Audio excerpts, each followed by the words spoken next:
Ok. Habíamos hablado en la anterior clase acerca de las 3 R's.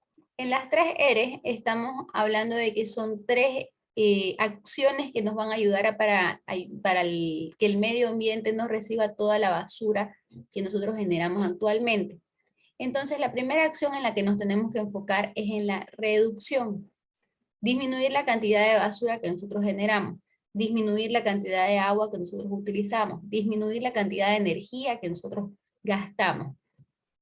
¿Por qué esto nos ayuda? Nos ayuda porque al nosotros consumir un producto, este producto ha tenido que pasar por un proceso de elaboración. Es decir, que yo cuando me compré este lapicero, me estoy olvidando que atrás, que este lapicero ha pasado por una fábrica en la cual han derretido el plástico, le han dado la forma, han conseguido la tinta, la han teñido, han tenido que botar litros y litros de agua para poder realizar este lapicero, han gastado cualquier cantidad de energía para realizar este lapicero. Entonces, si yo lo pierdo, nuevito, voy a tener que ir a comprarme otro, entonces estoy aumentando la cantidad de basura que se está generando.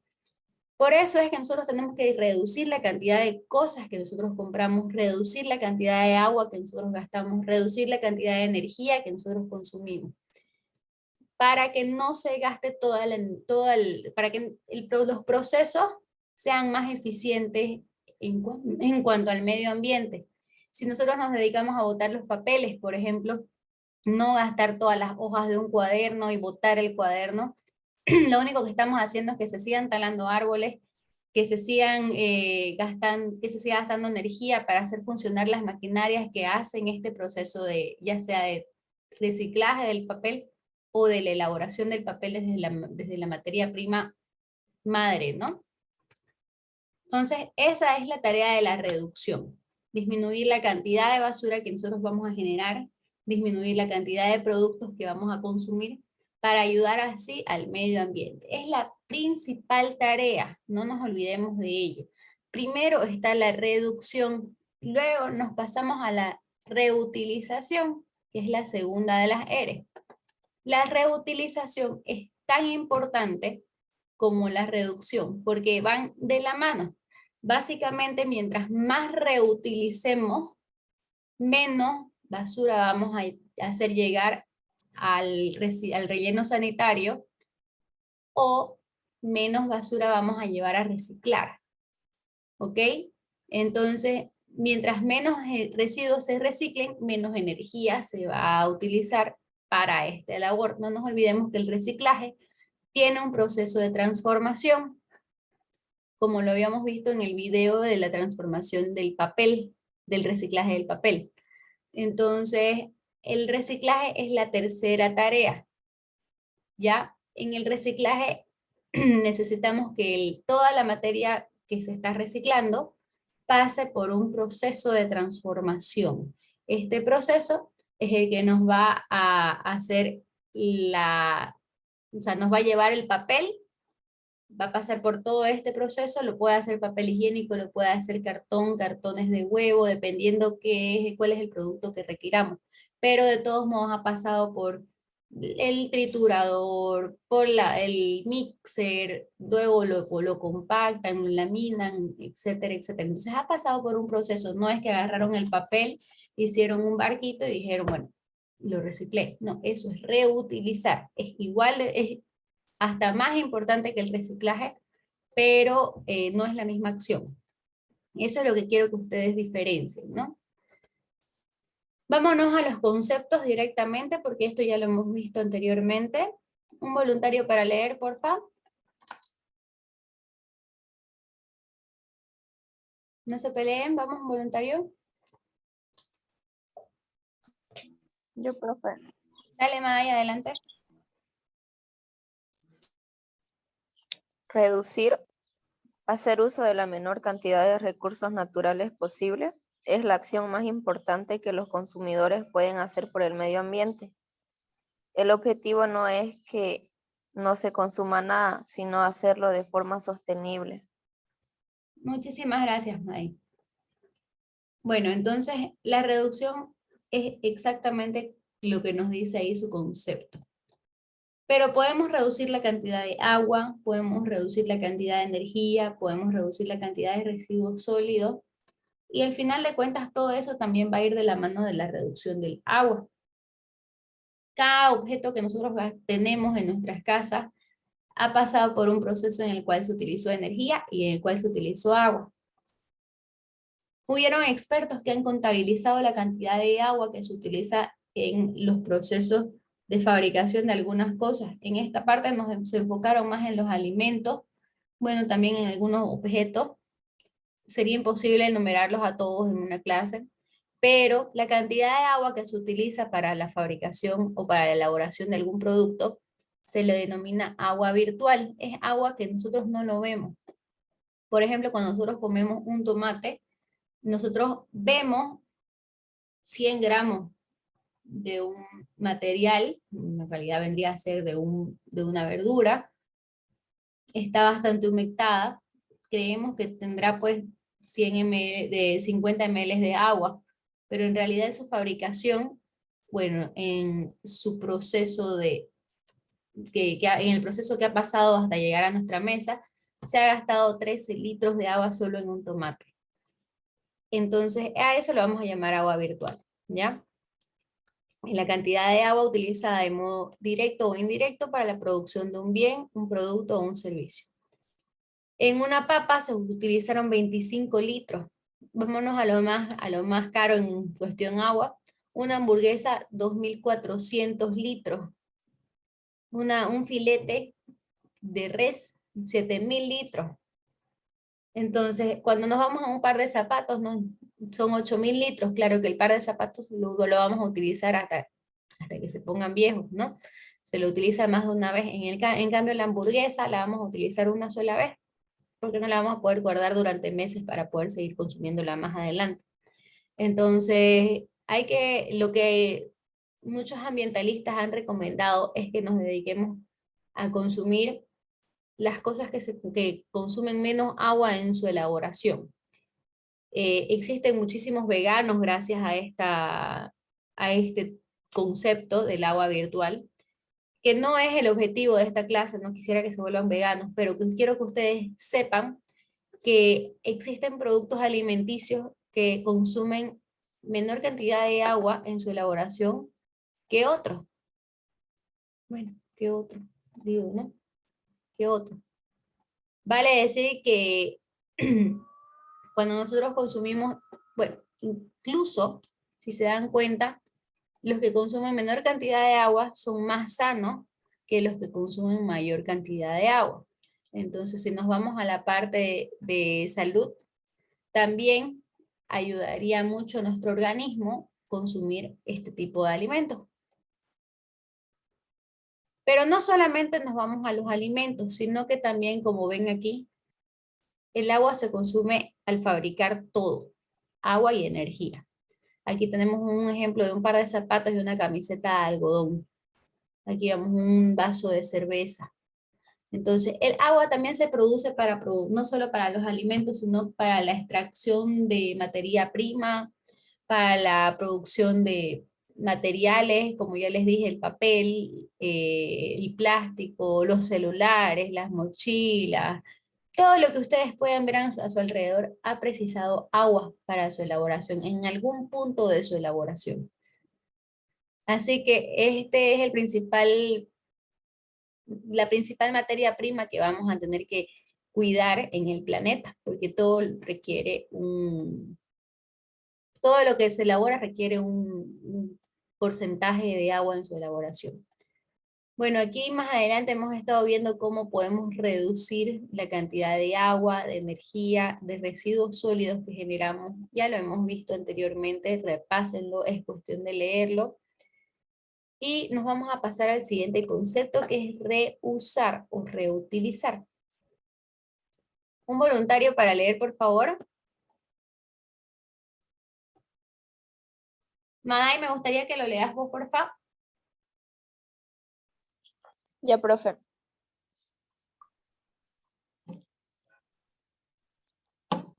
Reutilizar es volver a utilizar productos que serían desechados y darles un uso, sea un uso o igual o diferente al que tenía asignado. Este proceso hace que cuanto más objetos volvamos a reutilizar, menos basura produciremos y menos recursos tendremos que gastar. Muchísimas gracias. Entonces, reutilizar, ya lo vemos aquí. Tenemos botellas como macetas, latas también como adornos.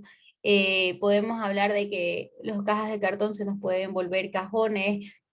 Las cajas de cartón las podemos convertir en adornos, en portarretratos. También podemos usar los corchos como maceteros para las suculentas que no utilizan demasiada agua. Y así, el aceite lo convertimos en velitas. Pero una vez el aceite lo pasamos a un proceso de transformación como el biogás, perdón, el biodiesel, o lo transformamos en un jabón, ya eso ha pasado a ser un reciclaje. Mientras nosotros usemos la materia así como la tenemos, que una botella no pasa, no cambia de ser un plástico de botella, vamos a seguir teniendo la maceta, pero de plástico, del plástico de botella. Entonces, ese material no ha cambiado de forma, entonces sigue siendo reutilizar. Bueno, y ahora nos vamos al concepto del reciclaje. Giovanna, ¿me ayudas por favor con este concepto?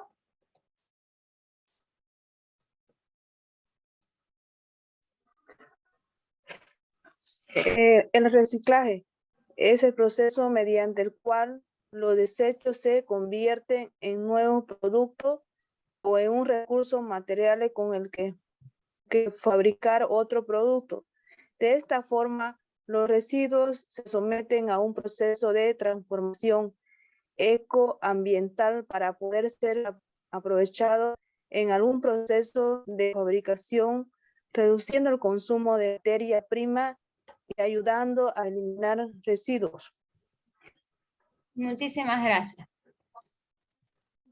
Bueno, aquí vemos las palabras clave se convierten en nuevos productos o en recursos naturales o en recursos materiales con los que fabricar otros productos, ¿no?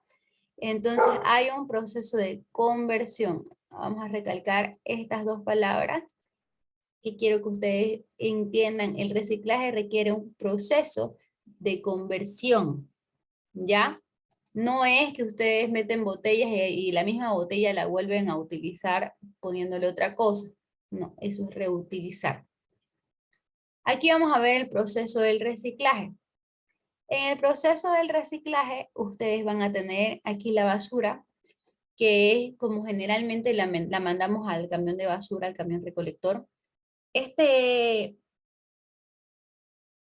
es la forma en la que nosotros estamos botando actualmente la basura. Entonces, en este momento nosotros no ayudamos en nada al proceso del reciclaje. Nuestra mayor tarea está aquí. Es el mayor aporte que nosotros podemos hacer en el reciclaje. Está en segregar la basura. En decir, esto es cartón, se va con los cartones. Esto es plástico, se va con los plásticos. La madera con madera, metal con metal, orgánicos con orgánicos. Entonces, ahí ya estamos haciendo parte del proceso del reciclaje, porque es una de las tareas que en algún momento al reciclar alguien va a tener que hacer. Y si nosotros mezclamos todos los orgánicos con los papeles que vamos a reciclar, todos los papeles van a terminar sucios y no se van a poder reciclar. Entonces, ahí está uno de los ejemplos que sucede cuando nosotros botamos la basura de esta manera, toda mezclada. También han visto algunas personas en algunos momentos, porque ahora ya está prohibido, desde que hubo un boom en esa área, de las personas que se dedican a recoger o a escarbar en la basura para sacar las botellas o sacar las latas de cerveza. Y ellos se encargaban de llevar estas botellas o estas latas hasta los puntos de reciclaje. Entonces, ahora está prohibido, ahora ya hay empresas especializadas en esta tarea para que, por ejemplo, no dejaran todas las bolsas como lo hacían anteriormente, toda la basura terminaba tirada por todos lados, porque estas personas no eran personas precisamente responsables o capacitadas en esto. Ni siquiera utilizaban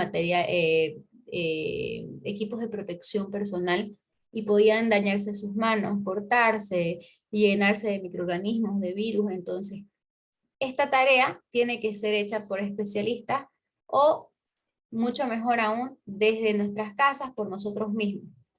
Al nosotros tener las bolsas separadas, la persona recolectora lo único que va a hacer es recoger la bolsa que le compete y encargarse de hacerle el reciclaje. Si ustedes tienen una bolsa de papel, esa persona va a recoger solo el papel sin necesidad de estar ensuciándose las manos con los barbijos sucios que hemos botado, con los papeles higiénicos, los residuos de comida. Entonces, esa es la idea en la que más nosotros podemos ayudar. Siguiente punto en el que nosotros podemos ayudar es contactarnos con una empresa recolectora. Eso nos va a ayudar a que el camión no se lleve toda nuestra basura, porque si el camión se la lleva, va a entrar en un mismo saco. El camión de basura no llega a Normandía a segregar la basura, a separar esto es reciclable, esto no es reciclable. El camión solamente va a botar toda la basura en la misma fosa, así ustedes lo hayan separado o no, porque todavía no hay esa inversión de parte de la alcaldía o de la gobernación de la alcaldía, para que se haga una recuperación de todos los materiales que podían ser reciclables. No ha habido ese apoyo del gobierno para que se empiece a reciclar o para que todas las casas segreguen su basura y se consiga el material suficiente para que el camión recolecte de manera separada. Si fuera rentable, si la gente ya lo hiciera, entonces tal vez sí se invertiría en personas que recolecten por separado, ¿no? O camiones que recolecten por separado. Ustedes me van a decir, pucha, pero ¿por qué no lo pueden hacer? Cada camión es un costo aparte. Es un gasto bien significativo en cuanto a combustible, en cuanto a personal que maneja el camión, que recolectan la basura. Es un gasto bastante fuerte el tema de recolección de basura. No se olviden que tienen que cubrir todo el perímetro de la ciudad, todas las calles de la ciudad. En nuestro medio lo que tenemos es un medio de recolección de basura de puerta a puerta. Ustedes solamente sacan a la puerta de sus casas la basura y de ahí es recolectada. En Cochabamba, por ejemplo, hay lugares donde sí la recolección es de puerta a puerta y otros lugares donde se recolecta, bueno, la gente tiene que sacar su basura hasta un contenedor y solamente el camión pasa por el contenedor. Si ustedes no sacaron a tiempo su basura, muy difícilmente lo van a poder alcanzar. Este tipo de recolección desde los contenedores lo que ayuda es bastante en la disminución de gasolina que van a gastar los camiones. Es un gasto menor también para los gobiernos, porque no tienen que estar poniendo en gasolina o pagando un servicio que consume demasiada gasolina. Y también para el medio ambiente, porque es energía que no se va a consumir.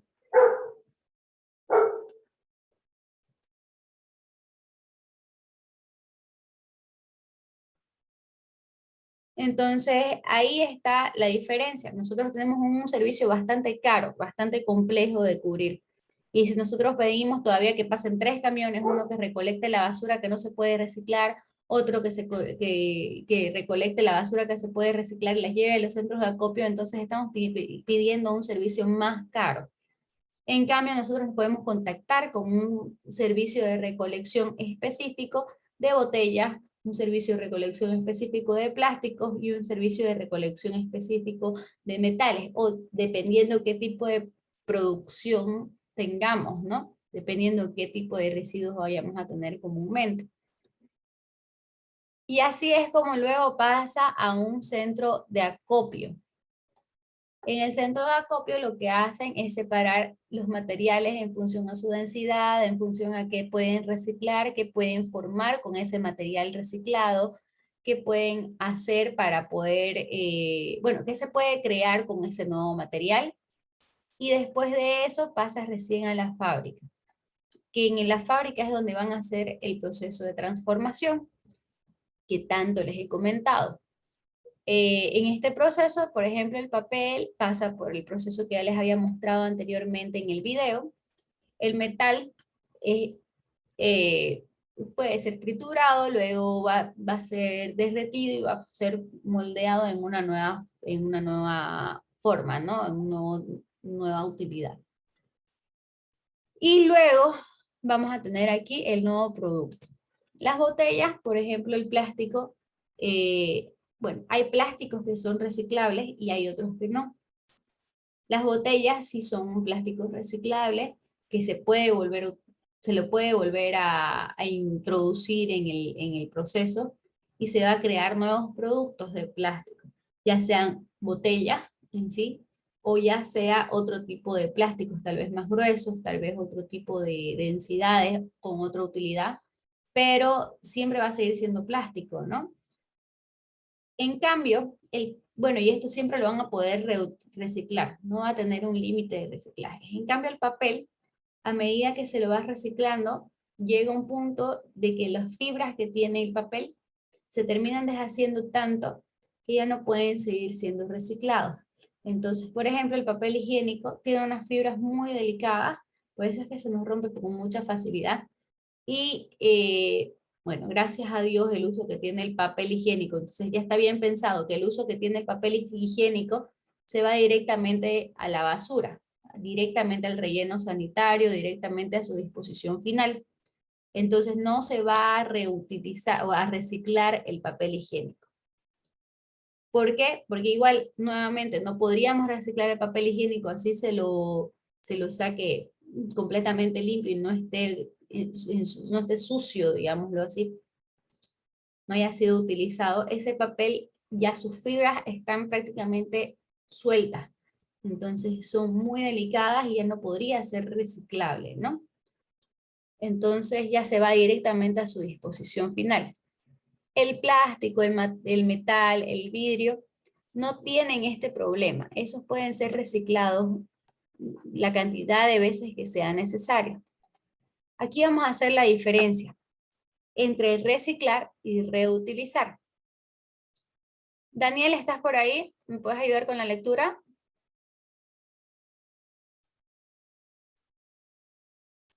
Daniel, ¿estás por ahí? Sí, profe. ¿En qué Adelante. parte? La diapositiva que estamos.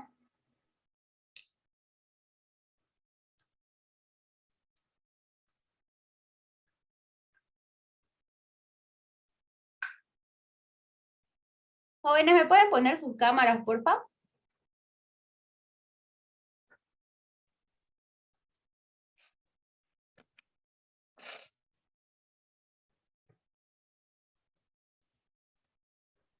Ah, profe. Sí, Parezco opa, me puse a hablar con el micrófono apagado. cámaras todos, Eh, porfa, porfa. Ya, muchísimas gracias. Vamos, Daniel, adelante con la lectura. ya, es importante diferenciar entre reciclar y reutilizar, siendo esto último el aprovechamiento de un determinado objeto para otro uso, sin necesidad de someterlo a un proceso físico, químico de transformación.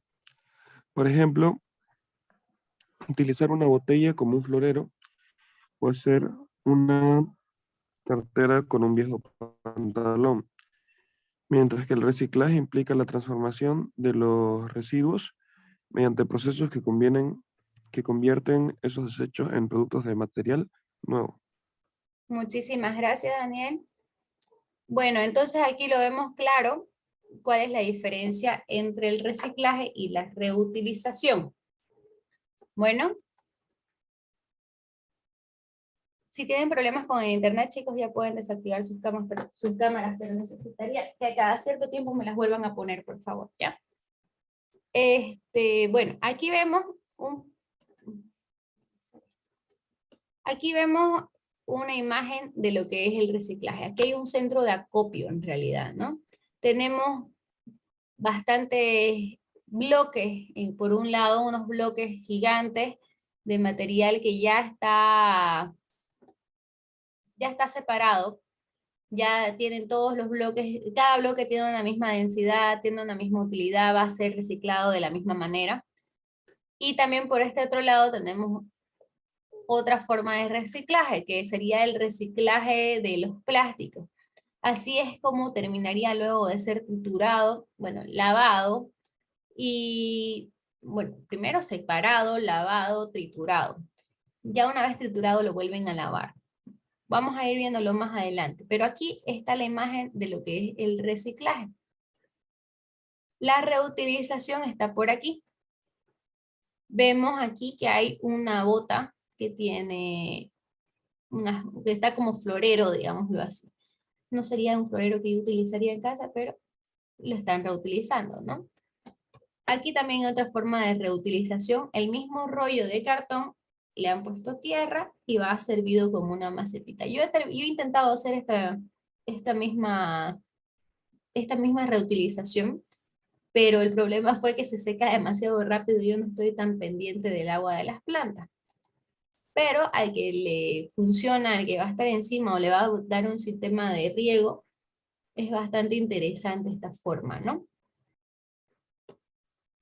Nos vamos a la siguiente diapositiva. Bueno, en esta diapositiva nos habíamos quedado en la siguiente clase, entonces vamos a seguir viendo a detalle las siguientes diapositivas. ¿Un voluntario para leer, por favor?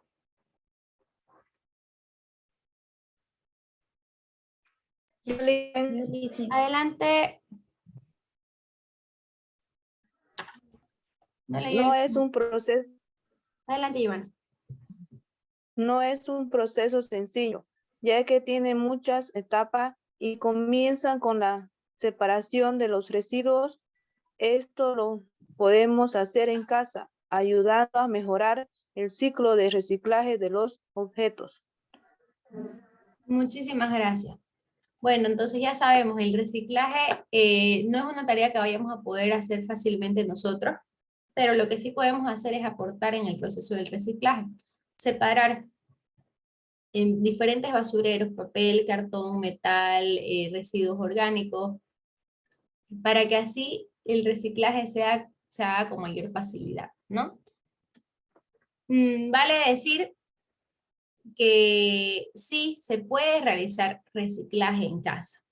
El problema es que nosotros en casa no vamos a tener la inversión o la energía mecánica suficiente para realizarla. Por ejemplo, en el video que yo les mandé de mi hijita realizando un reciclaje del papel, entonces prácticamente era enseñándome a reciclar papel. Era una tarea que le dieron en el kinder que me pareció bastante interesante, le hicimos así, ¿no? Decidimos documentarla, ¿no? Ahí sí se ha reciclado el papel porque hubo un proceso en el cual se transformó. No era el mismo papel o el mismo cartón que lo convirtió en el pliego de papel que quería, ¿no? En un portarretrato era la idea. Entonces ella trituró el papel, ella lo humectó, lo hizo pasar por el mixer, digámoslo así, lo homogenizó haciéndolo una sola masa. Luego se lo puso en un lugar donde se lo aplanó, se lo prensó, nosotros lo prensamos con nuestro cuerpo, pero no con nuestro peso, diré, pero en una fábrica este proceso sería realizado con mucha mayor eficiencia, haciendo que el producto sea mucho más delgado, y a nosotros nos salió un papel bastante grueso, no lo tengo por aquí, pero era bastante grueso, no era prácticamente un cartón, que no era tan resistente como en otros casos se hubiera dado, ¿no? Pero en una fábrica, imagínense la diferencia del tamaño del papel higiénico, que es el papel que es reciclado, y nuestro papel, nuestro cartón que realizamos. Entonces, los resultados siempre van a ser mucho mejores en una fábrica y además nosotros no podríamos estar gastando todo nuestro tiempo en hacer este proceso con todo el papel que vamos a reciclar. Entonces, lo más oportuno, a no ser que nos vayamos a dedicar a esto como un negocio, lo más rentable es aportar hasta esta parte, porque si nos ponemos nosotros a reciclar cada uno de nuestros residuos, vamos a estar dedicando nuestras vidas a eso y no vamos a poder ser productivos en ninguna otra área de nuestras vidas. como les dije, a no ser que ustedes quieran hacer esto como un negocio, sí sería rentable. Pero luego de ello, sería un poco desgastante para nosotros tratar de ir más allá en el proceso del reciclaje.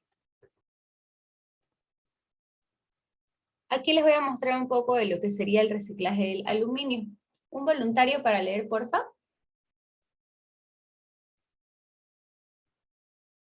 Yo, profe. Adelante, Pablo. Ya. El reciclaje del aluminio es uno de los más rentables para la industria, ya que se aprovecha prácticamente la totalidad de los desechos. El aluminio, aunque es muy cuantioso en nuestro planeta, tiene unos altos costes de extracción, especialmente energéticos. Reciclando este tipo de material se ahorra un 94% de ese coste energético. Es un material además que no pierde propiedades tras varios procesos de reciclado. Todo ello hace que prácticamente la totalidad del aluminio empleado en la industria sea reciclado, a pesar que a nivel doméstico no se recicle prácticamente. Muchísimas gracias. Bueno, aquí notamos claramente que nos dicen que el aluminio se puede reciclar las cantidades de veces que sea necesaria. No vamos a tener ese problema como en el caso del papel, que en algún momento vamos a tener que desechar esa materia, ¿no? Entonces, el aluminio, el mayor productor de aluminio es la industria, y muchísimas maquinarias son de aluminio, muchísimas, bueno, los autos también terminan siendo reciclados, no por nada existen esas compactadoras que ya hemos, bueno, que tal vez la hemos podido ver en algún programa de televisión o en alguna parte. Yo aquí en Santa Cruz no conozco ninguna compactadora, pero existen ciudades en el mundo que se encargan también del reciclaje y del aluminio de los autos. Entonces todos los materiales, todas las maquinarias o automóviles o todos los equipos que sean de aluminio pueden ser reciclados.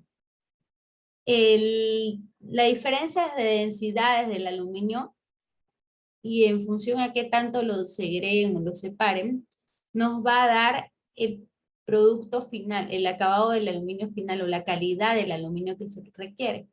Las latas, por ejemplo, no son las más recicladas. Así nosotros veamos muchísima gente que está encargada de recolectar latas y se paga bastante bien por las latas. Vale decir que se paga, creo que 1 peso por cada kilo de latas. Es bastante bien, siendo que ellos no han pagado nada por estos productos. O sea, las personas que se encargan de recolectar las latas no pagan por la lata que recolectan en sí. Entonces, y es uno de los productos mejor pagados en el mercado del reciclaje, pero no es lo que más se recicla, no es lo que más aporta en la cantidad de producto que se va a reciclar o en el producto final. Lo que más aporta son las maquinarias, son los automóviles, etcétera, etcétera. Aquí también les dejo, chicos, el enlace del video que acabamos de ver del reciclaje del papel para que ustedes lo tengan en cuenta y si quieren volver a ver. Nuevamente se los voy a dejar colgado en la plataforma como hago con todos los videos de las clases, ¿no? Todo el material de clases se las dejo en la plataforma. Ahora nos vamos a ver el reciclaje del aceite vegetal. Anteriormente ya les había dado una tarea de qué podemos hacer con el aceite. Y habían algunos ejemplos de reutilización de aceite y algunos ejemplos de reciclaje de aceite. Aquí en los jabones, por ejemplo, es un reciclaje, una forma de reciclar el aceite. Entonces,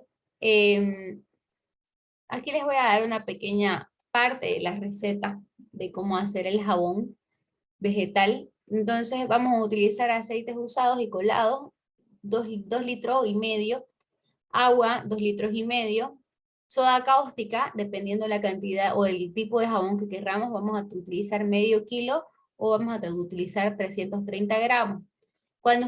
Si ustedes van a intentar realizar un jabón, por favor háganlo con sumo cuidado porque la soda cáustica es muy peligrosa. tiene ahí sus indicaciones de cuáles son los peligros y qué tipo de equipos de protección personal van a necesitar. No olviden utilizar los equipos de protección personal, utilizar guantes, utilizar gafas, utilizar un protector respiratorio, si es que van a utilizar la soda cáustica. Y aquí nos explica cómo podemos utilizarla, cómo podemos hacerlo, vertir lentamente el aceite sobre la soda cáustica, removiendo de forma constante y en el mismo sentido para evitar que se corte el jabón. Primero tenían que diluir la soda cáustica, ¿no?, en el agua. Aquí yo les voy a dejar el enlace de donde saqué esta receta. Está mucho mejor explicada para que ustedes puedan, si ustedes quieren, puedan realizar los jabones. No tengan mucho cuidado con la soda cáustica, ¿ok? Lean las instrucciones primero al pie de la letra. Otra forma de reutilizar de reciclar el aceite sería creando biodiesel, que es la reacción química como proceso industrial utilizado en la producción del biodiesel, que es la transesterificación, que consiste en 3 reacciones reversibles y consecutivas. El triglicérido es convertido consecutivamente en diglicéridos, luego en monoglicéridos y glicerina. Y la glicerina ya se lo utiliza como el biodiesel. ¿Ok? Entonces aquí vemos algunas partes del proceso. No vamos a entrar más en detalle de este proceso porque es bastante complicado y tiene palabras muy técnicas en su proceso que no se las puede cambiar por otras más sencillas, digámoslo así. Entonces, como no lo vamos a realizar nosotros en casa, sería muy difícil que nosotros realicemos esto en casa, entonces lo vamos a pasar de largo. El reciclaje del plástico. Un voluntario para leer, por favor.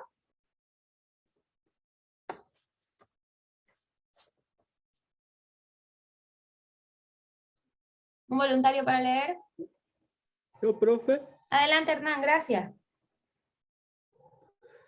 El proceso de reciclaje viene de varias fases, a saber, recogida de material, clasificación material, triturado, lavado, centrifugado, secado y extrusionado. Recogida. Esta fase consiste en el depósito de todos los envases y materiales plásticos. Triturado. La siguiente fase se encarga de trocear y triturar las piezas de plásticos en pequeños trozos. Lavado. Consiste en un completo lavado de todo el material triturado. Su objetivo es tanto la limpieza de los plásticos como también la separación densimétrica de los residuos. Centrifugado y secado. Maquinaria y estaciones para que producto limpio y seco. Extrusionado. Esta fase consiste en proceso industrial mecánico en donde se realiza una acción de prensado que por flujo continuo con presión y empuje se le hace pasar por un molde encargado de darle la forma deseada. Muchísimas gracias, Hernán. Bueno, aquí en el extrusionado vemos algunos de los productos que se realizan, ¿no? Este extrusionado puede ser realizado tanto por la empresa que se encarga de hacer todo este proceso, como puede ser dividido el proceso y entregado, por ejemplo, al cliente final en esta forma para que él se encargue de darle esta otra forma.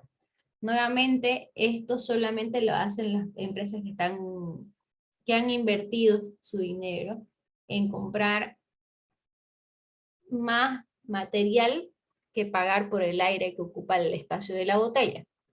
Por ejemplo, en las embotelladoras. Existen embotelladoras que compran el producto ya inflado, ya soplado con su forma real. Por ejemplo, en Beni, la embotelladora de Coca-Cola, las compra las botellas infladas porque no tiene el equipo o la máquina necesaria para darle la forma a la botella. En cambio, en Santa Cruz, la mayoría de las embotelladoras las compran las preformas. Entonces, ellos tienen el equipo o la máquina gigantesca que se encarga de poner, bueno, funciona así. Es una boquilla en la cual se encaja la preforma y le ponen un molde alrededor. Voy a buscar un video de ello, si es posible, y les voy a mostrar cómo funciona, ¿no? Entonces le ponen el molde, esta boquilla sopla aire caliente y se llega a inflar la botella, bueno, se llega a inflar el plástico, quedando con la forma del molde. Entonces la forma del molde va a ser la botella. Luego se lo moja un poco o se lo enfría con aire frío y termina siendo la botella que nosotros conocemos, que es la que va a ser rellenada con el producto. Nosotros la vamos a consumir y nuevamente va a volver a nuestro proceso de reciclaje. El plástico, como les decía, no todos los plásticos pueden ser reciclados. El plástico de las botellas se puede reciclar, el plástico de los tuppers se puede reciclar, pero por ejemplo el plástico de los vasos o de los platos desechables son imposibles de reciclar. No hay manera de reciclar esos plásticos. Su densidad no lo permite. Entonces, por favor, chicos, eviten el uso de vasos desechables. Eviten el uso de platos desechables, las cucharillas desechables. Ya ese tipo de artefactos no los vamos a poder reciclar porque incluso el coste sería demasiado caro solamente en la limpieza de ese producto. Así que seamos conscientes de lo que estamos utilizando, seamos conscientes de lo que estamos realizando y tratemos de ayudar al medio ambiente con nuestras acciones. ¿Ok? ¿Tienen alguna duda, chicos, con este tema?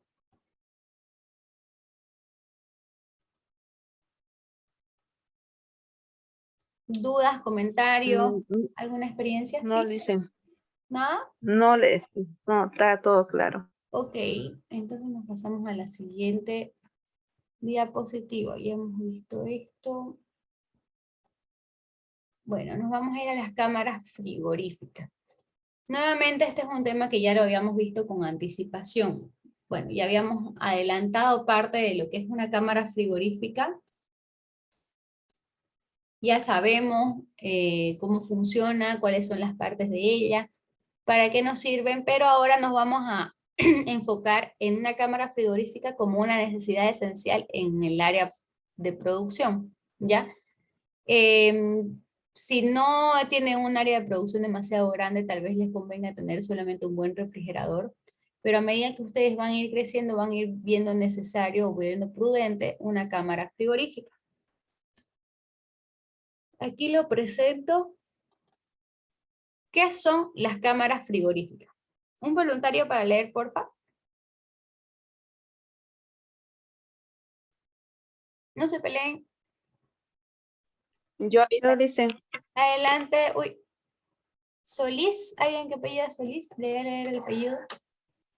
Una por una. ¿Puede ser? O Giovanna, ya que estás ahí, te veo.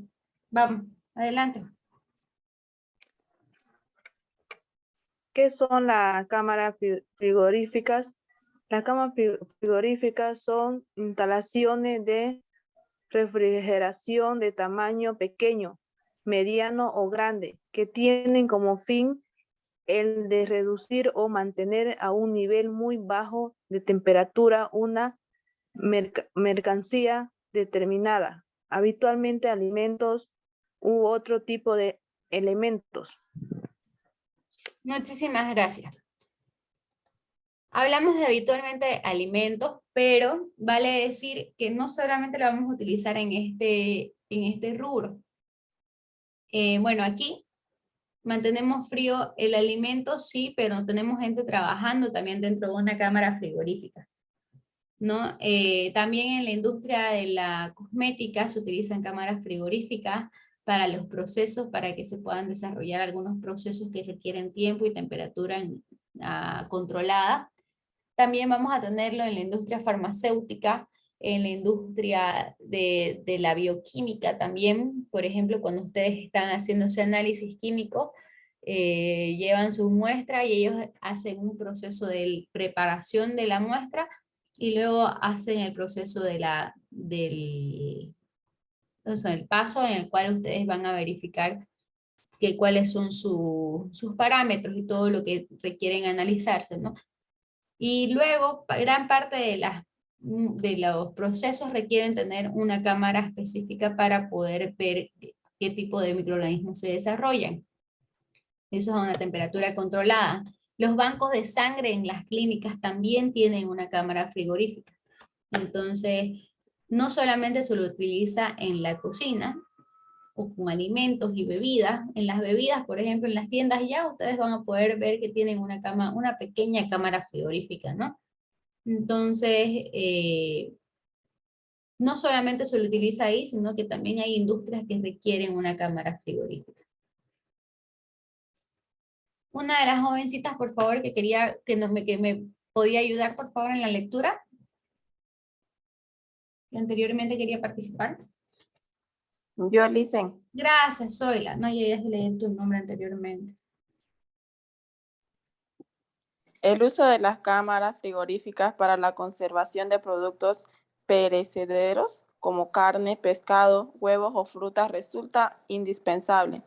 El frío que proporcionan en clave en la prevención de muchos problemas relacionados con la aparición de patógenos en alimentos.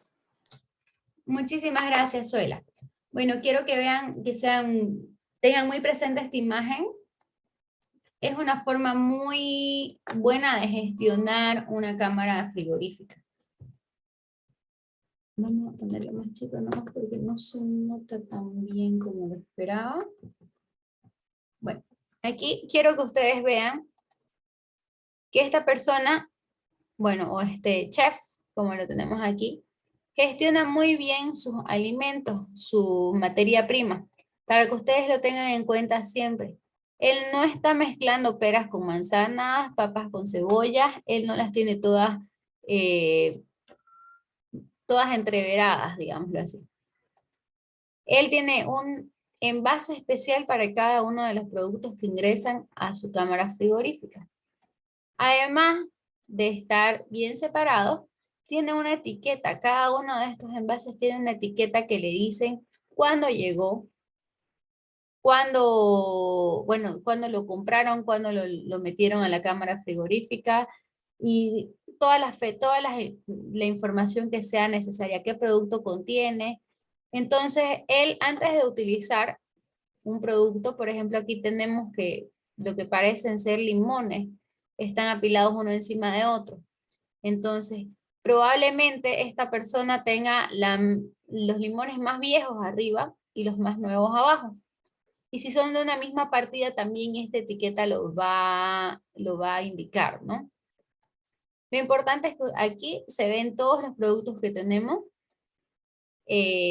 También le ayuda a que el frío se mantenga porque hay distancia entre productos y productos, entonces se puede llegar a mantener el frío con cierta estabilidad.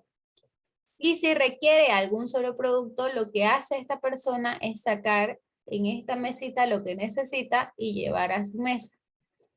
Ok, no está sacando todos los productos porque al sacar toda la caja y llevarlo hasta nuestra cocina, ahí sacar todo lo que necesitamos, ya el resto de los productos perdieron frío. Y ahí empezaron a desarrollarse microorganismos y pierden la cantidad de tiempo que les va a durar aunque estén dentro de una cámara frigorífica. Ya sabemos que las cámaras frigoríficas pueden ser de congelación, como es en este caso, o de refrigeración, como en este otro caso. Las de congelación, ya sabemos, tienen temperaturas inferiores a los 0 grados. Aquí, como sabemos que es de congelación, podemos ver que en el piso hay una marca de agua, que es hielo derretido, y todo esto vendría a ser, es una cámara frigorífica para contener pescados y mariscos, ¿ok? De ahí ahora saqué la imagen pero como pueden ver, todo está completamente congelado, tiene temperaturas inferiores a los menos 14 grados centígrados si es que no es mayor, ¿no? Si es que no es menor, digamos así. Aquí tenemos también una cámara frigorífica donde hay manzanas, ¿ya? Estas manzanas no necesitan tener una temperatura demasiado baja, ¿no? Pero sí requieren tener una temperatura controlada, ¿no? Y ahora lo tendremos en la carne. El siguiente, bueno, hay una cámara frigorífica para la carne. Vale decir que también existen camiones con cámaras frigoríficas para poder transportar estos elementos que no pueden cortar su cadena de fría. Entonces, la carne siempre va a ser transportada en un camión frigorífico. Estos productos de las manzanas, los pescados también van a tener que ser transportados en camiones frigoríficos.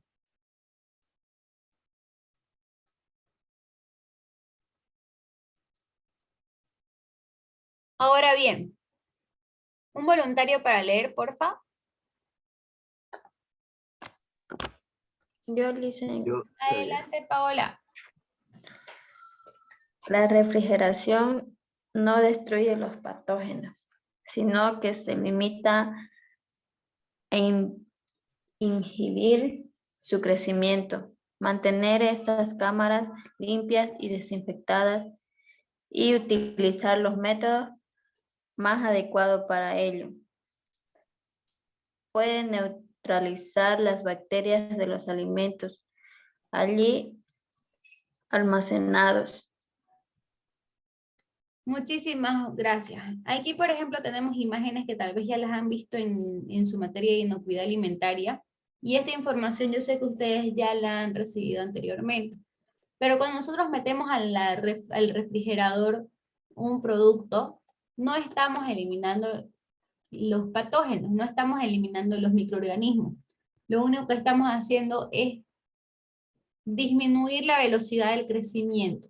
Ellos van a seguir vivos y se van a seguir desarrollando, se van a seguir reproduciendo, pero a una menor velocidad que si estuvieran en la temperatura normal.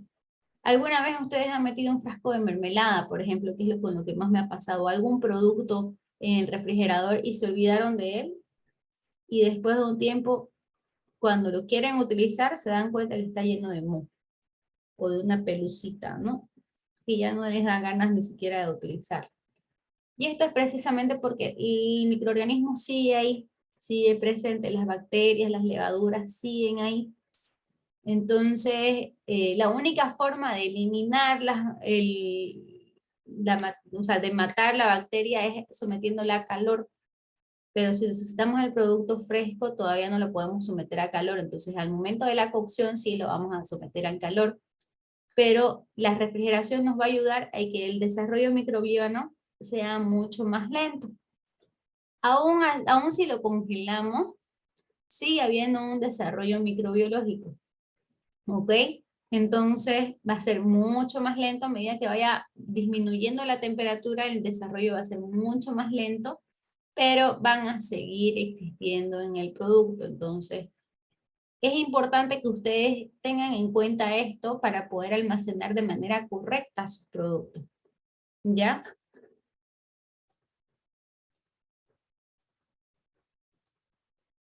El joven, por favor, que me quería ayudar con la lectura en la anterior diapositiva. Adelante, please. Buenos días. Buenos días, Luis. Ella. Las hay de todos tamaños, desde pequeñas neveras hasta cámaras de gran capacidad para productos cárnicos, verduras, pescados o lácteos. Para que la conservación sea eficiente es imprescindible tener en cuenta factores como el tipo de alimento que se conservará, la cantidad, el tiempo y cómo se realizará la limpieza.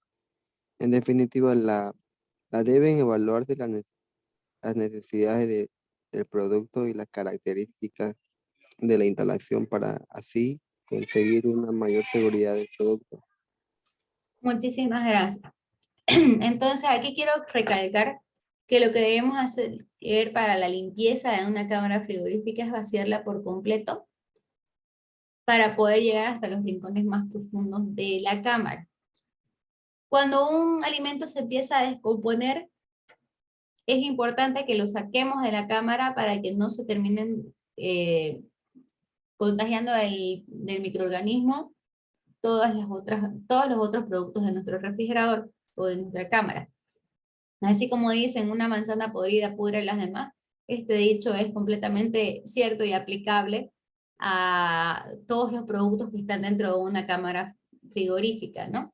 Si un producto se empieza a descomponer, vamos a tener que sacarlo, el producto, y desinfectar todo lo que está a su alrededor, ¿ya? Para evitar que todo se nos eche a perder.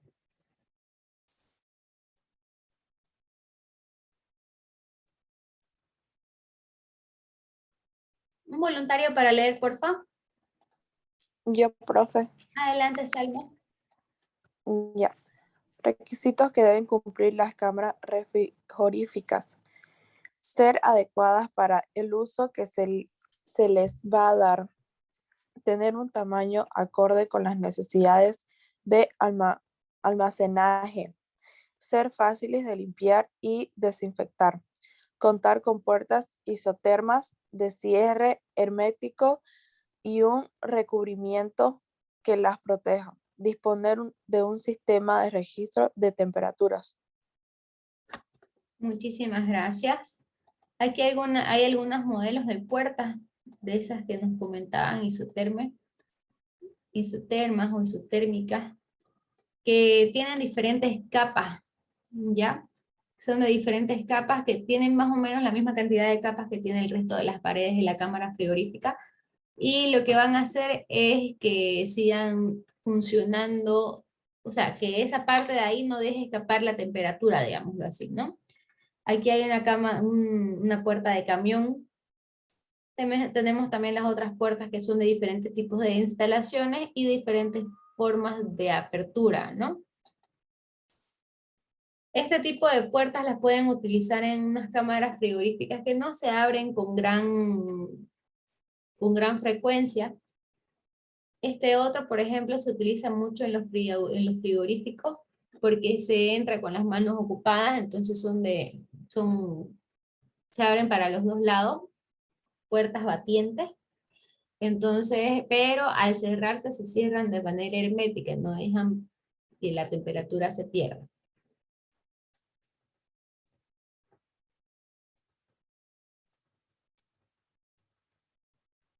Sigamos con las claves para un buen funcionamiento de nuestra cámara frigorífica. Un voluntario, por favor.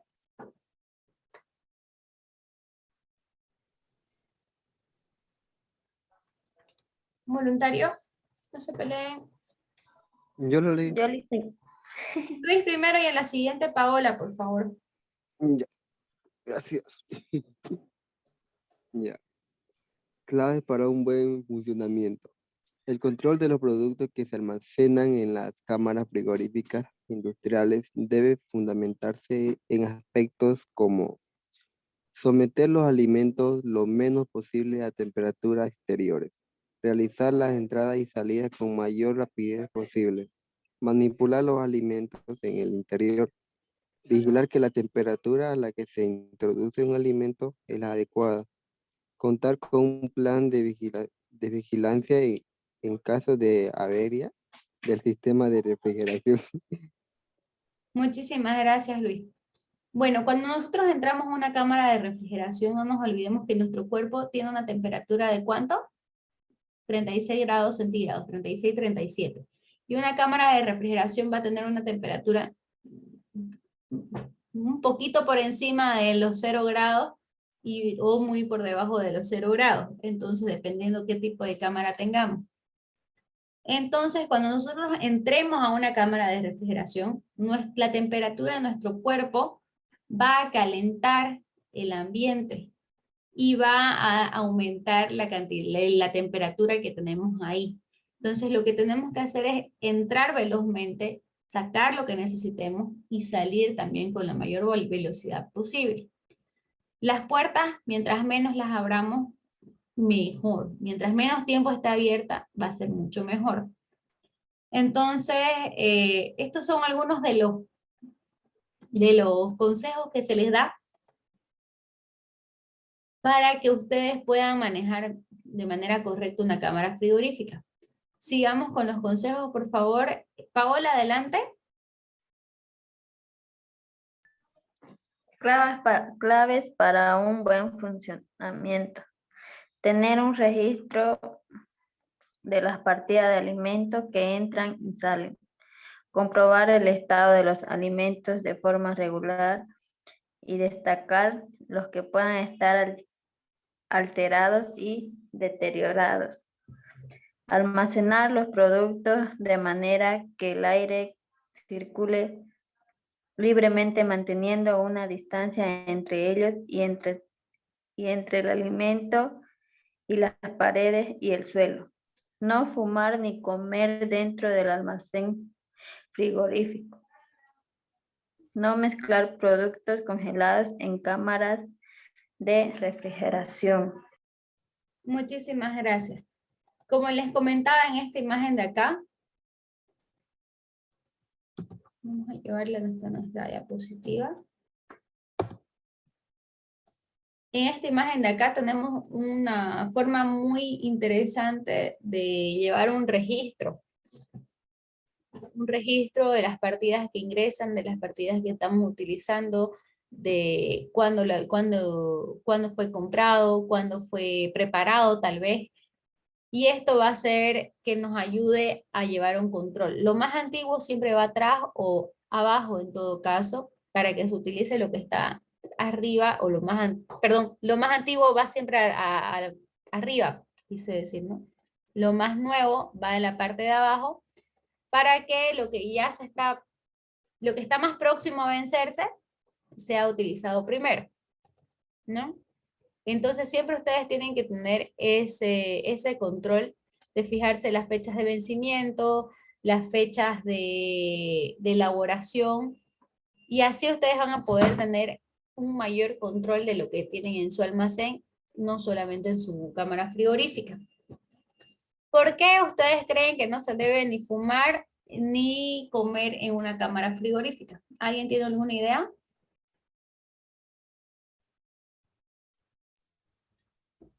¿Nadie? Yo sí, si quiere. Adelante, Luis, no te escuché. Ya. Clave para un buen funcionamiento. Tener un registro de... Luis, la pregunta fue, ¿por qué creen que no se debe beber ni fumar en una cámara frigorífica? No, imposible. ¿Tienen alguna idea del por qué? ¿Nada? Dicen, Sí, Paola. porque las cámaras de refrigeración contienen gas. Sí, aparte. Sí, excelente respuesta. Entonces no se debe fumar porque estaríamos metiendo una chispa a un lugar donde es altamente, podría llegar a ser hasta Inflamable. altamente inflamable, podría llegar a ser explosivo dependiendo del gas que estamos utilizando. Además Sí. que estaríamos metiéndole calor a un lugar que necesitamos que esté completamente frío. Un olor desagradable o un olor diferente a los alimentos que en algún momento van a terminar adquiriendo ese olor del humo del cigarrillo. Ese es por el lado del cigarrillo. Y por el lado de los alimentos, ustedes están metiendo, los alimentos generalmente tienen una temperatura más baja. Ustedes también están ingresando con microorganismos que ya se han desarrollado a una temperatura más alta, en una temperatura ambiente, y están metiendo todo eso que ya no está inocuo, digámoslo así, como lo tenemos en nuestra cámara, a nuestra cámara donde vamos a tener todo bien cuidadito, que no tenga microorganismos, estamos evitando que haya ese desarrollo de microorganismos, y al meter nosotros esta comida, podemos dejar migas, podemos dejar suciedad, algunos restos de comida. Entonces, todo eso va a hacer que nuestra cámara se termine deteriorando. Incluso si se nos derrama algún producto líquido, por ejemplo, imagínense que la soda se nos derrame en la cámara frigorífica, vamos a tener que tener un proceso más largo de limpieza que lo que usualmente tendríamos. Ahí ya tendríamos muchos problemas relacionados con el haber metido alimentos para consumirlos dentro de la cámara frigorífica. Otro tema es que nuestra saliva ya sabemos que tiene muchos microorganismos y al nosotros querer consumir algo dentro de nuestra cámara frigorífica estaríamos dejando todos nuestros microorganismos de la boca expuestos a la cámara frigorífica. O sea, todos terminarían regados dentro de la cámara, ¿no? Aquí tenemos un ejemplo de una cámara frigorífica de gran tamaño. Están creándola para que ustedes vean cómo sería una estructura de una cámara frigorífica. Me pareció bastante interesante la imagen. Vean el tamaño, me parece que esta cámara va a ser para un frigorífico. Fíjense los autitos, el tamaño de los autos, el tamaño de los camiones. Entonces tengan una idea del tamaño que pueden llegar a tener las cámaras frigoríficas en función a todo lo que necesitan. En este tipo de cámaras lo que hacen es trabajar en el interior, hasta las oficinas a veces terminan estando dentro de un espacio creado como una cámara frigorífica, precisamente para evitar el cambio de temperaturas de un lugar a otro. Son divididas, no quiere decir que toda esta estructura tenga exactamente la misma temperatura. En función a lo que se necesite, ellos van a ir dividiéndolo por espacios, como que por cuartos, y cada cuarto va a tener una temperatura específica, ¿no? ¿Tienen alguna duda, chicos, sobre las cámaras frigoríficas? ¿Alguna duda, comentario, sugerencias, alguna anécdota? Bueno, si no hay, pasemos al siguiente tema. Miren que no me faltan temas por avanzar aquí. Siguiente tema, este es muy interesante, es el suministro de agua potable.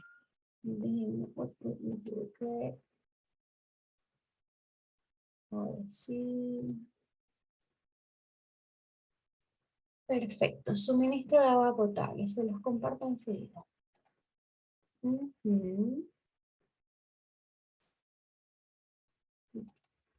Aquí está. A muchos de ustedes les interesa este tema del suministro de agua potable, debido a que no en todas partes tenemos el agua potable a disposición con el simple hecho de abrir un grifo, como aquí lo tenemos en Santa Cruz, en el centro de la ciudad. Nosotros estamos acostumbrados a caminar 3 pasos, 10 pasos y conseguir agua, y poder tomar desde el grifo si es necesario. Muchos de nosotros también ya estamos acostumbrados a utilizar agua de botellón y todo eso, pero del grifo es bastante, la calidad del agua de grifo de Santa Cruz es bastante buena, ¿no? Entonces no hay esa necesidad de estar purificando el agua, de estar preocupados de que no se enfrió el agua todavía y me muero de sed. Entonces tenemos que entender las facilidades que nos brinda la tecnología, que nos brinda también nuestro espacio bueno, el espacio donde nosotros vivimos, ¿no? En Santa Cruz el agua está a disposición de todo, es de excelente precio, tenemos uno de los precios más bajos de toda Bolivia, entonces hay que cuidarla y aprovecharla, ¿no? Vamos a ver esta parte de aquí. Voy a ir cargando este video mientras alguien me puede ayudar con la lectura, por favor. Yo, profe. Adelante, Salma. Ya, el agua potable, los seres humanos han almacenado y distribuido el agua durante siglos. En la época en la que el nombre era cazador y recolector de agua, utilizada para beber era agua el río. Cuando se producían asentamientos humanos de manera continuada, estos siempre se producen cerca de los lagos y ríos. Muchísimas gracias, Salma. Según lo que nos acaba de leer Salma, vamos a ir viendo algunas de las poblaciones que teníamos en la antigüedad. Fíjense que todos estaban alrededor del río. Aquí tenemos las pirámides. Y entonces aquí hay algunos mapas de la historia, cómo se dibujaban anteriormente. Y vean que todas las poblaciones estaban alrededor de los ríos. Y era más que todo de los ríos de agua dulce, porque fíjense que acá tenemos espacios de agua salada donde no tienen ningún tipo de poblaciones asentadas. Entonces, precisamente es porque el agua dulce nos brinda demasiadas facilidades en nuestra vida, ¿no? Les voy a compartir aquí un poco acerca de lo que es la potabilización del agua. Atentos al video, por favor.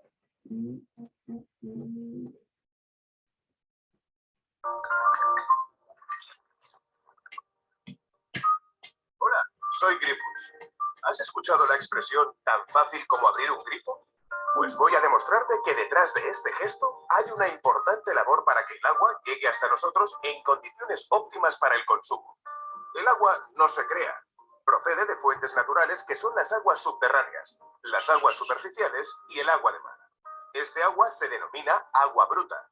Y voy a explicarte el proceso para transformarla en agua potable o agua apta para el consumo humano. Antes, debes saber que el agua es un tesoro escaso, que debemos cuidar para que llegue a nosotros en perfectas condiciones y después depurar para devolver al medio natural. Este proceso se conoce como ciclo integral del agua. Durante la primera fase del ciclo, el agua bruta es conducida hacia la SETAT, estaciones de tratamiento de agua potable, o hacia la SEDAM, estaciones desaladoras de agua de mar. En estas instalaciones se inicia el tratamiento, un cuidado proceso para transformar el agua bruta en agua potable. El proceso comienza con el pretratamiento, en el que se eliminan restos del agua como ramas y piedras mediante rejas, arenas mediante desarenadoras o microalgas mediante flotadores. También se realizan los procesos de oxidación y floculación-coagulación, mezclando ciertos reactivos con las materias en suspensión para eliminarlas más fácilmente. Las aglomeraciones resultantes se llaman flóculos. Y, si es necesario, se añade también un corrector de pH para mejorar el tratamiento. A continuación, el agua pasa a un decantador en el que los flóculos crecen y se hacen más pesados, quedando depositados en el fondo. Y el agua ya clarificada es conducida mediante canales superficiales a un canal colector para su envío a la siguiente fase.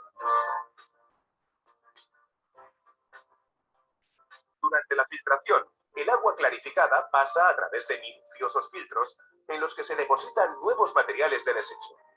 Es un proceso básico exigido por las normas sanitarias para el consumo de agua.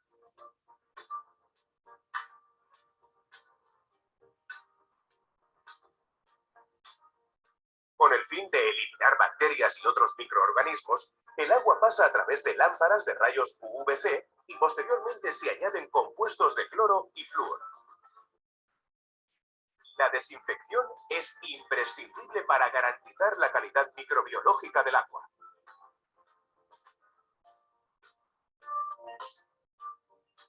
El agua procedente del medio marino debe someterse además al proceso de desalación, que incluye a su vez varios pasos. La microfiltración, mediante mallas extremadamente finas. La tecnología de purificación de ósmosis inversa, que elimina iones y moléculas, además de bacterias y otras partículas. Y el acondicionamiento de pH para reducir el grado de alcalinidad del agua.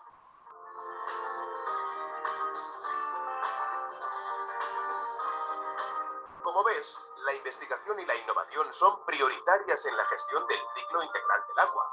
Durante todo el proceso, el agua es sometida además a rigurosos análisis mediante test de campo, analizadores automáticos y en laboratorio, que garantizan que el agua cumple con los más altos estándares de calidad y salubridad. Una vez completado el ciclo del tratamiento, el agua queda almacenada en depósitos desde donde es distribuida a través de la red de tuberías hasta nuestros hogares, comercios, industrias. Ahora ya sabes que cada vez que abres el grifo, hay una importante labor que no serviría de nada sin tu ayuda. El agua no es inagotable y utilizarla de manera responsable es tarea de todos para que nunca falte. Agua para Grifus.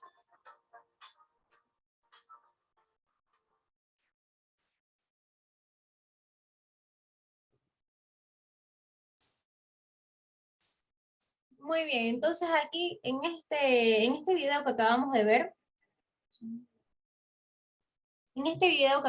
ver, podemos notar que dependiendo del tipo de origen del agua, vamos a tener un tratamiento diferente. Así, viajen precisamente por el tipo de contaminación o de componentes que tengamos en el agua. A ver, aquí. Tenemos diferentes opciones para poder adquirir agua. Hemos visto que hay agua de mar, que vendría a ser agua salada o de agua extraída desde el océano. Las aguas superficiales que vienen desde los ríos. También tenemos las aguas subterráneas, que son las que nosotros consumimos en Santa Cruz. Un voluntario para leer, por favor.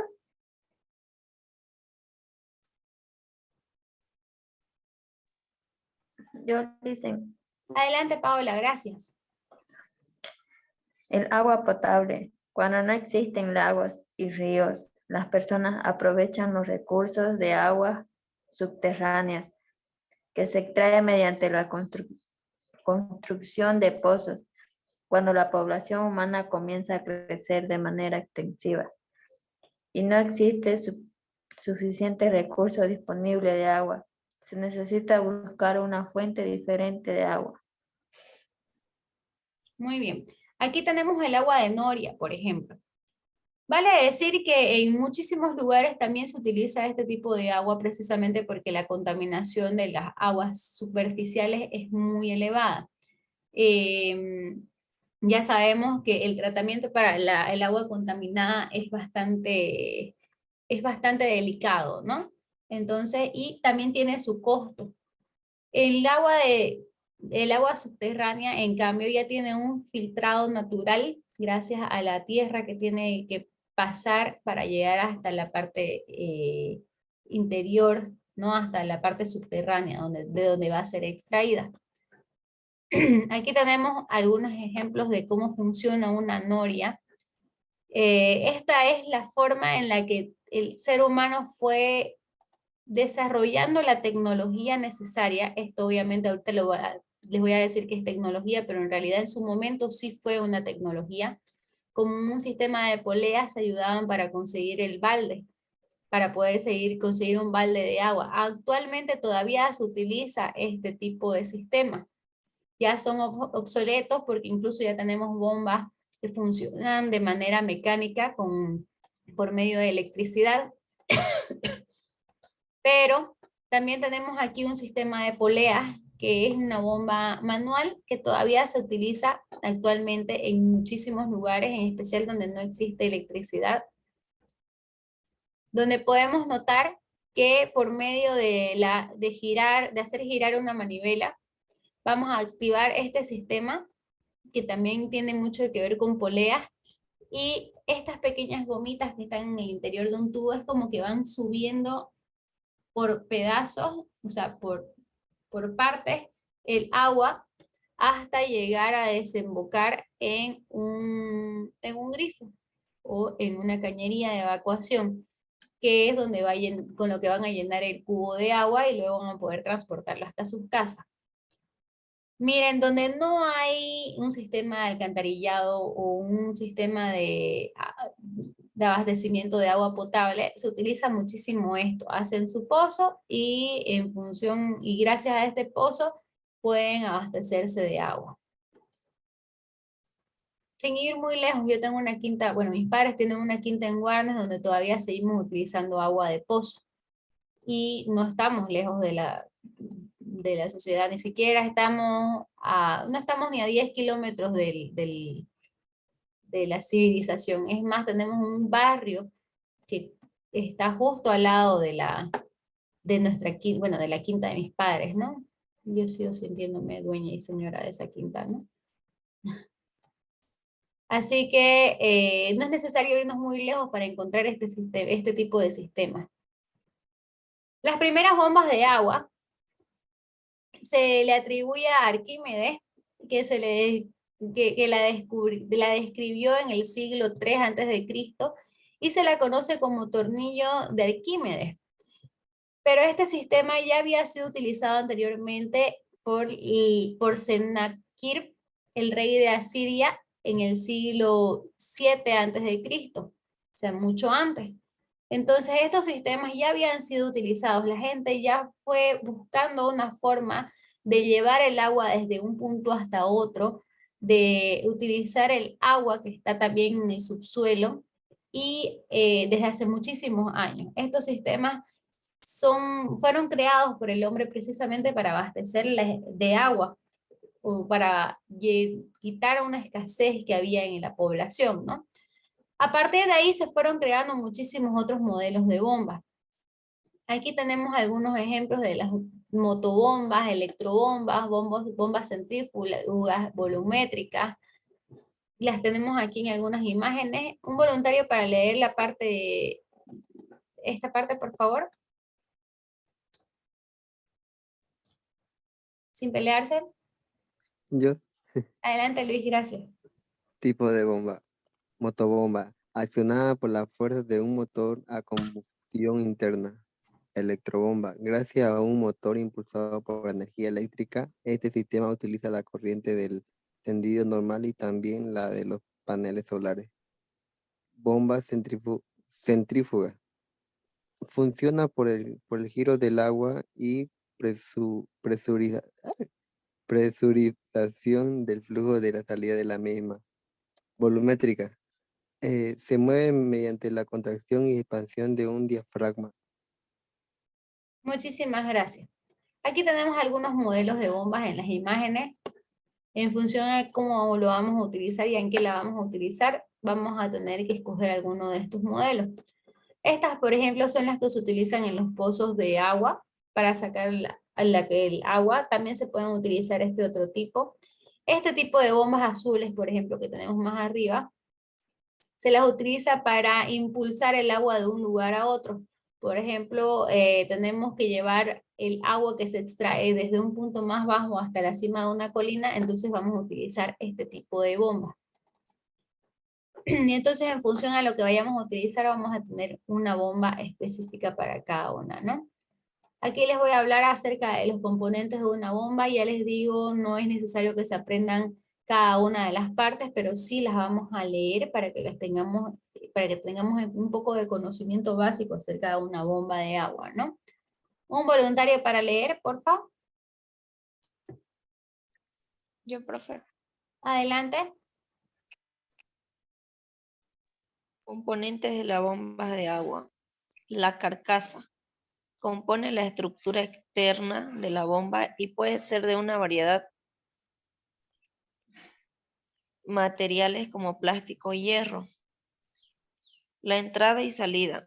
Es el ducto por donde entra y sale el agua, conocidos como aspiración, entrada y expulsión, salida. Rotor. Es el medio por donde se impulsa el agua que llega a la bomba a través de aspas, álabes, entre otros. Eje del rotor. Sostiene el rotor o impulsor para que el mismo pueda girar sobre este. Cojinete o rodamiento. Mantiene en su lugar el eje del rotor.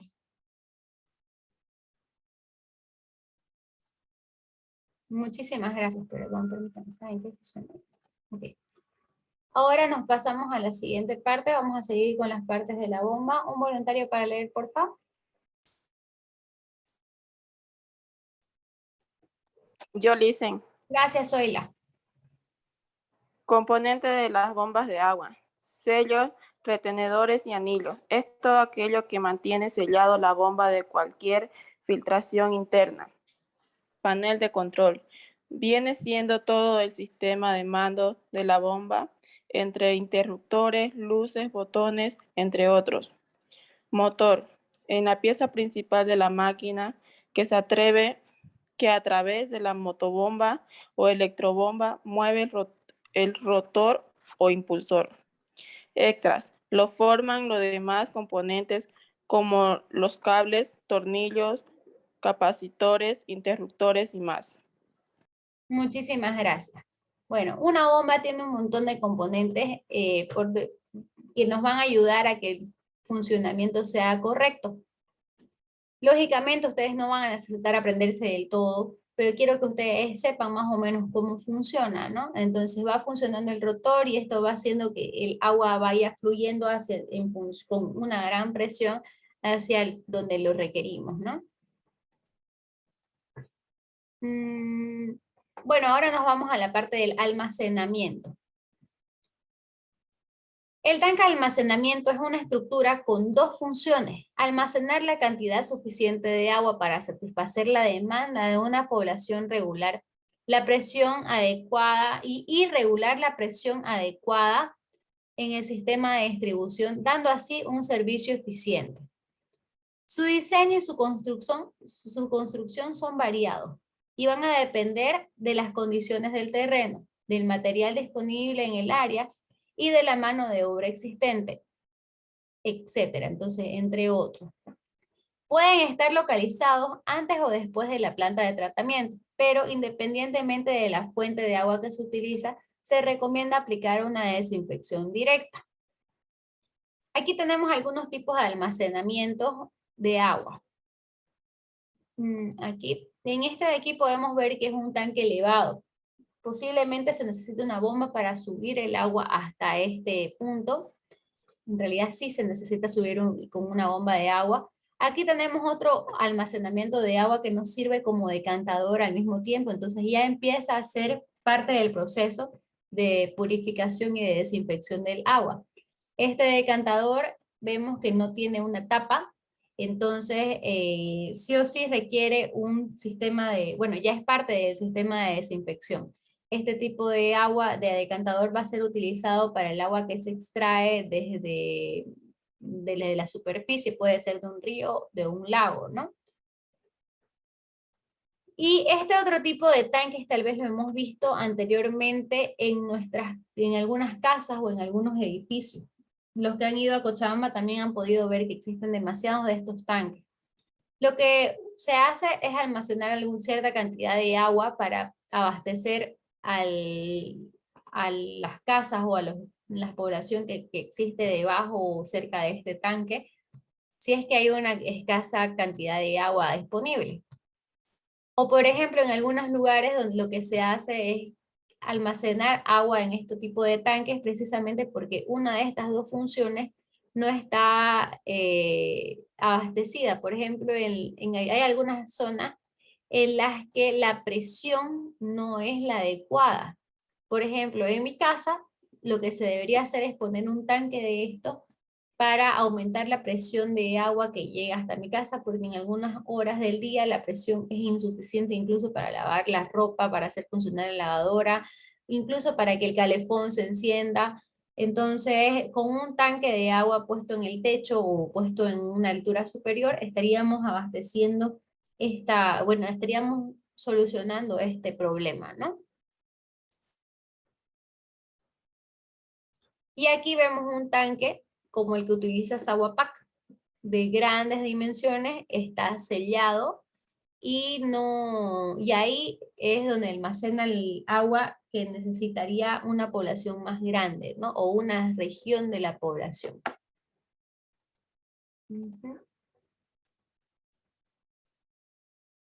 Aquí les pongo un esquema básico de un tanque doméstico. Los domésticos funcionan de una forma similar también a las industriales. No hay gran diferencia.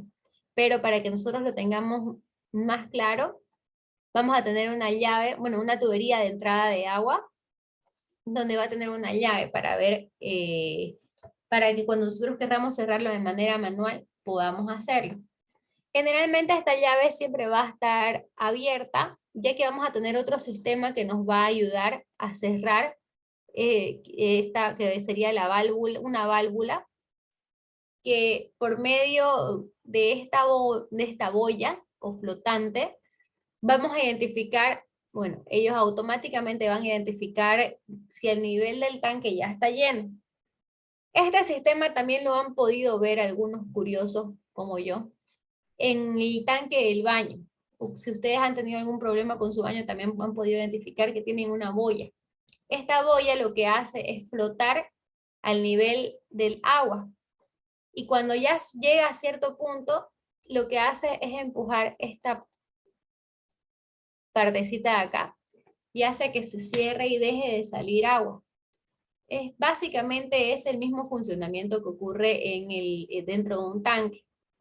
Existen boyas, bueno, existen algunos indicadores que son más sofisticados, que funcionan con láser, entonces una vez el agua pasa a ese láser, ya manda la información de que se debería cerrar la válvula, ¿no? Pero el funcionamiento más básico y que se sigue utilizando es el de la boya. Básico, es fácil de utilizar, fácil de conseguir, barato, entonces es bastante interesante este funcionamiento. Aquí tenemos la reserva de agua, tenemos también la estructura del tanque. Estos tanques sí o sí tienen que estar tapados y tienen que tener un sistema de ventilación o algún lugar por donde pueda escapar el aire en el interior del tanque a medida que se va a ir llenando, ¿no? Porque si no estaríamos creando una presión que no va a dejar que se siga llenando el tanque o va a hacer que termine partiéndose en alguna zona débil, ¿no? Tenemos también las diferentes llaves. Estas son llaves de corte para la limpieza. Aquí vamos a tener un desagüe. Siempre van a estar en la base, fíjense. En la base vamos a tener una salida de tuberías que nos va a llevar hasta las instalaciones. Vamos a tener una llave de corte que va a hacer que deje de salir agua por los grifos de la instalación. Y también una llave de desagüe, ¿no? Para no tener que estar abriendo todos los grifos y que se desagüe por ahí, vamos a poder hacer que se desagüe por este lugar en caso de que el agua se haya contaminado, en caso de que necesitemos hacer una limpieza, en caso de que necesitemos expulsar el agua de cierta etapa de la limpieza también. Entonces, ahí lo tenemos. Básicamente, así funciona un tanque. Llenamos el agua por aquí. Vamos a tener almacenado aquí dentro del tanque. Esta boya nos va a indicar el nivel de agua que tenemos. Y si el nivel está muy bajo, se va a abrir la boya y va a dejar pasar agua hasta que el nivel vuelva a ser elevado, ¿no?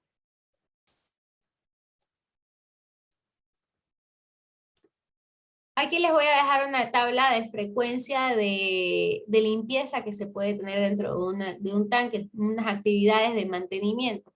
Un voluntario para leer, vamos a leer entre dos personas, la primera persona va a leer esta parte y la segunda va a leer esta otra parte. Un voluntario, por favor, primer voluntario. No se me peleen.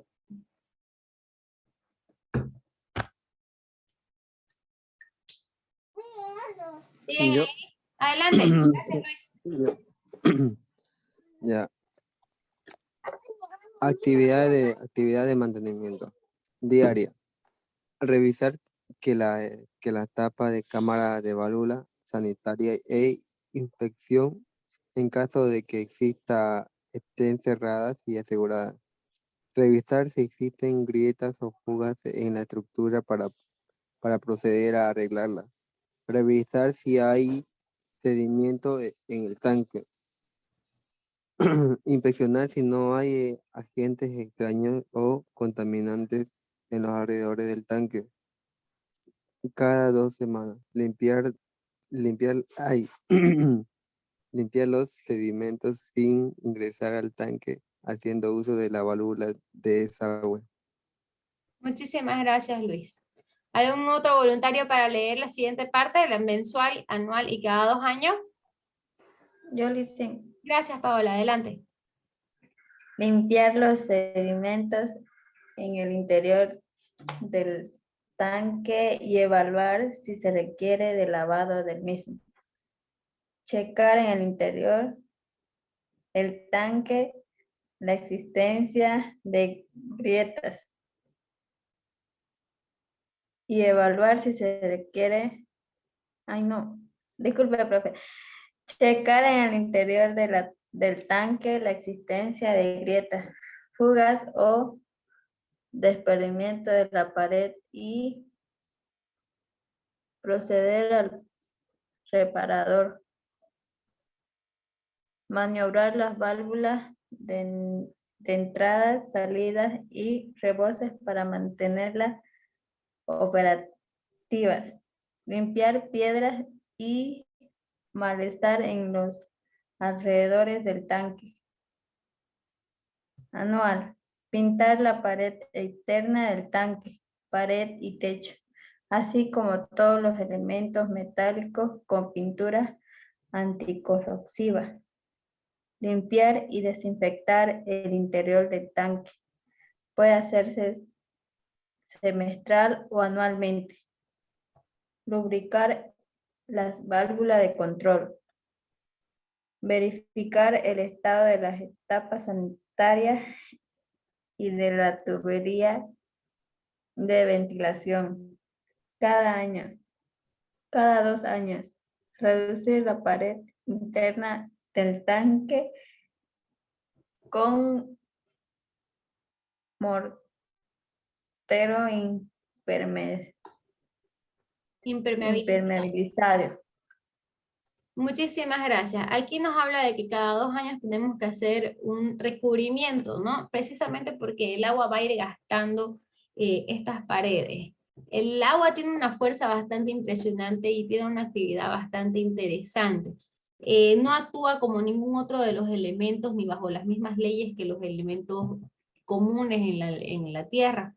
Entonces, por eso es que el agua, al tener este comportamiento al cual nosotros ya estamos acostumbrados y nos parece normal, pero es un comportamiento bastante interesante, ya que, bueno, tiene algunas características en las cuales los científicos han indagado muchísimo sobre el tema. Por ejemplo, la parte en la que si nosotros ponemos una servilleta, el agua va a ir hacia arriba en la servilleta, no va a ir hacia abajo por medio de la gravedad.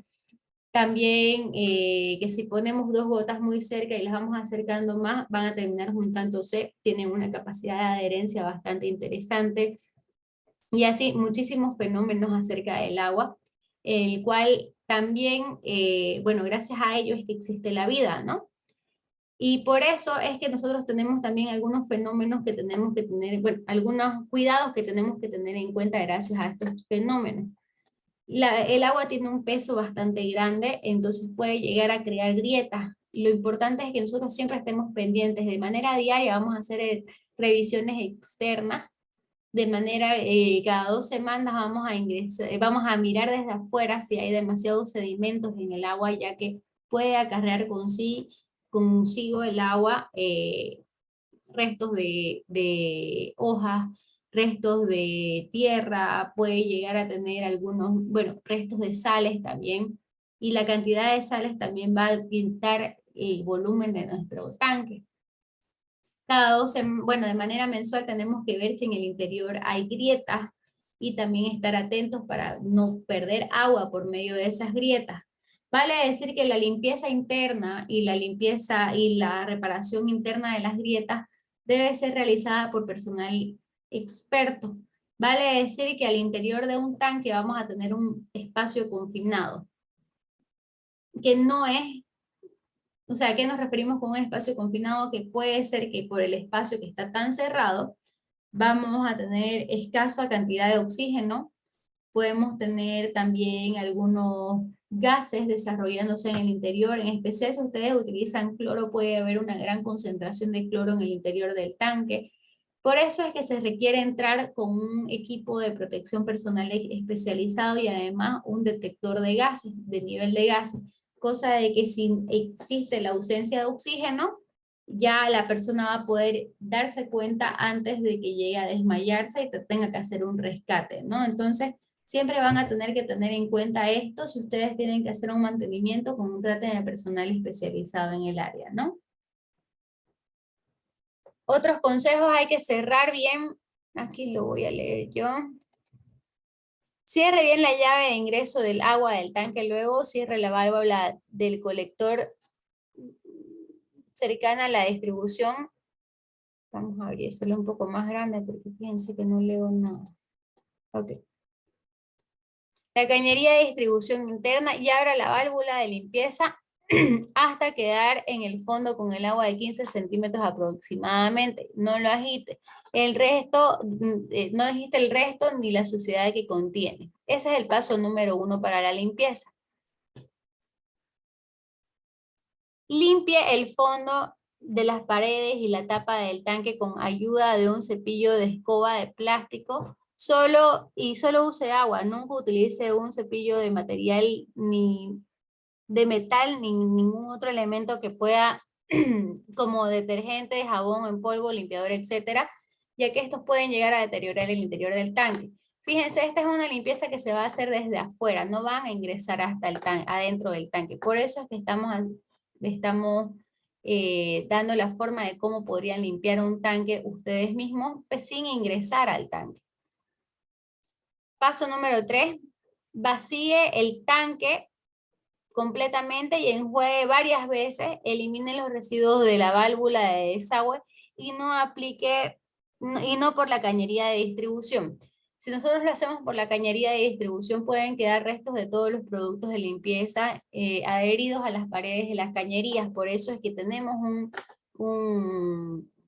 una cañería de desagüe para los productos de la limpieza que se han utilizado, para todo lo que ha salido producto de la limpieza.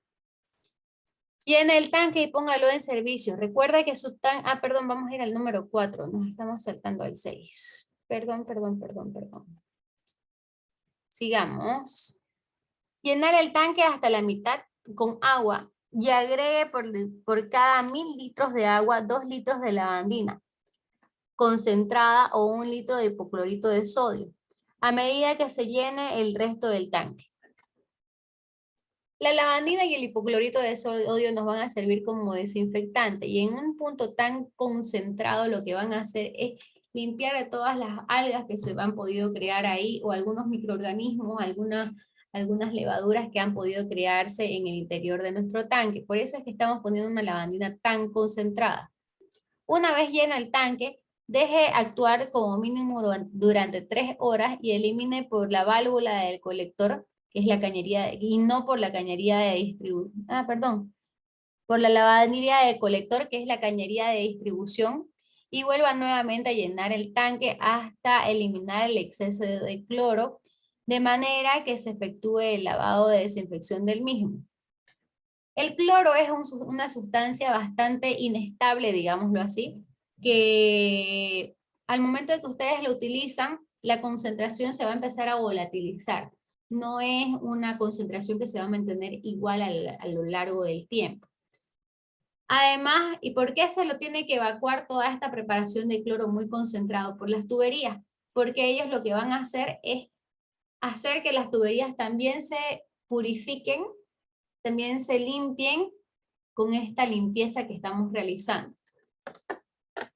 Luego vamos a hacer que se enjuague el cloro, la mayor cantidad de cloro posible. Igual, de todos modos, con el tiempo el cloro se va a ir volatilizando. De todos modos, no podemos consumir grandes cantidades de cloro porque igual podría ser dañino para la salud, ¿no? Y por último, llene el tanque y póngalo en servicio. Recuerde que su tanque debe estar provisto de una tapa con cierre de manera que no permita que el ingreso de elementos contaminantes. Bueno, chicos, hasta esta diapositiva lo vamos a dejar en esta clase. La siguiente clase vamos a seguir viendo lo que es el abastecimiento de agua potable. Ahorita hemos visto un poco de lo que es el abastecimiento y el uso de un tanque de agua, ¿no? Más adelante vamos a ver lo que es la potabilización del agua. Así que no se falta en la siguiente clase, estemos atentos. Voy a tomar lista, chicos, por favor, atentos. Céspedes, Ortega, Iván. Zoila Escalante, presente. Luis, presente. Daniel, ¿estás ahí?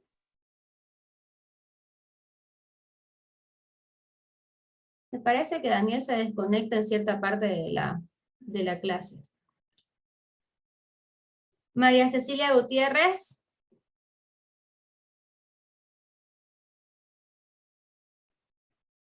María Cecilia, ¿no estás? Maday, presente. Hernán Padilla, presente. Johan Rollano.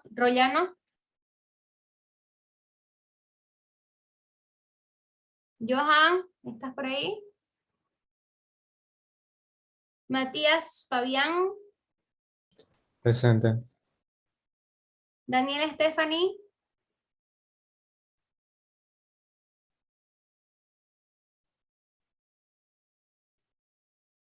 Giovanna Vaca Pérez, presente. Paola Sánchez, presente. Alma, presente. Y Pablo Gutiérrez, presente. Bueno, chicos, ¿Quién gracias. me puso asistencia? Cristian, sí, Cristian. Pasa que todavía te tengo en la otra lista, creo. Cristian, tu nombre completo, dámelo, porfa. Cristian Eduardo Mariaca Andia.